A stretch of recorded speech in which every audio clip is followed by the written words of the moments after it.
गडिंग्लज शहर तसेच कडगाव जिल्हा परिषद मतदारसंघातील उर्वरित बांधकाम कामगारांना आज बॅरिस्टर नागपे विद्यालयात मोफत भांडी संचाचे वाटप करण्यात आले। तर गोकुळचे नूतन अध्यक्ष नावेद मुश्रीफ यांचा सत्कार करण्यात आला। यावेळी मंत्री हसन मुश्रीफ व नावेद मुश्रीफ यांचे जोरदार स्वागत करण्यात आले। उपस्थित मान्यवरांनी आपली मनोगती व्यक्त केली व मंत्री हसन मुश्रीफ यांच्या कार्याचे आभार मानले।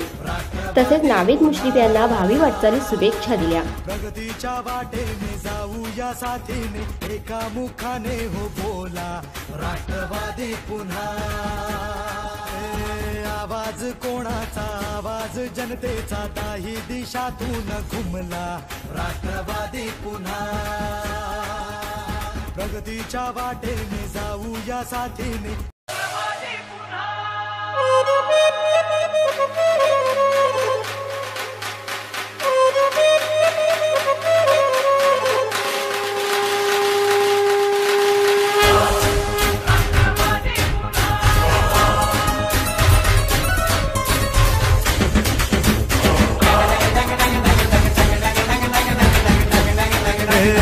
आवाज कोणाचा, आवाज जनतेचा, ताही दिशातून घुमला राष्ट्रवादी पुन्हा। भांड्याच्या शेटच्या वितरणाला मी मनपूर्वक शुभेच्छा देतो। बंधुभगिनींनो, आता सगळ्यात महत्त्वाने या नगरपालिकेमध्ये विधानसभेच्या निवडणुकीनंतर म्हणजे एकूण तिसऱ्यांदा मी या विधानसभेत या विभागातून निवडून आलो। म्हणजे चौथ्यांदा आलो आणि एकूण 6व्यांदा।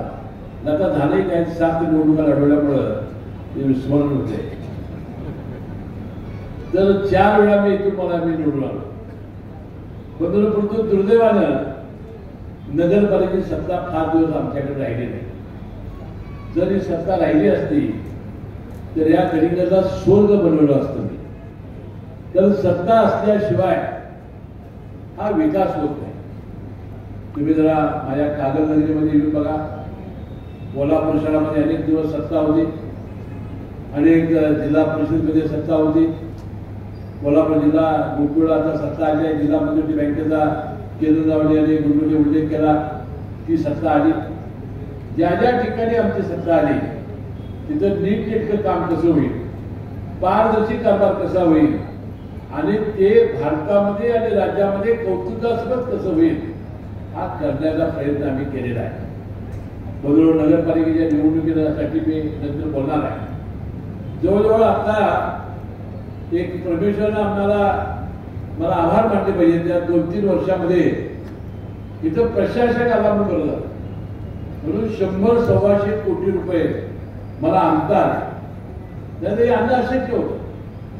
पिण्याच्या पाण्याची थोडी योजना आपण करू शकलो, अनेक आपले ज्या कॉलन्या आहेत त्यामध्ये चांगली विकासाची कामं करू शकलो, ज्याचा उल्लेख केंद्राने ज्या ज्या देवालयांच्या जीर्णोद्धाराचं नाव घेतलं ते जीर्णोद्धार करू शकलो। आणि संध्याकाळी जो कार्यक्रम होणार आहे तुम्ही तिथे या, त्याच्यावर मी आज मनोगत व्यक्त करणार नाही। आपलं फुटबॉलवर प्रेम करणारं शहर आहे। फुटबॉलचं असं स्टेडियम बनवतो की कदाचित आपल्या वर्ल्ड कप मध्ये सुद्धा या गडिंग्लजला सामने व्हावे या निमित्ताने मला करायचं आहे। आज संध्याकाळी त्या कार्यक्रमाला आपण यावं। म्हणून सांगण्याचा उद्देश काय आहे की आपल्याला संधी नाही मिळाली।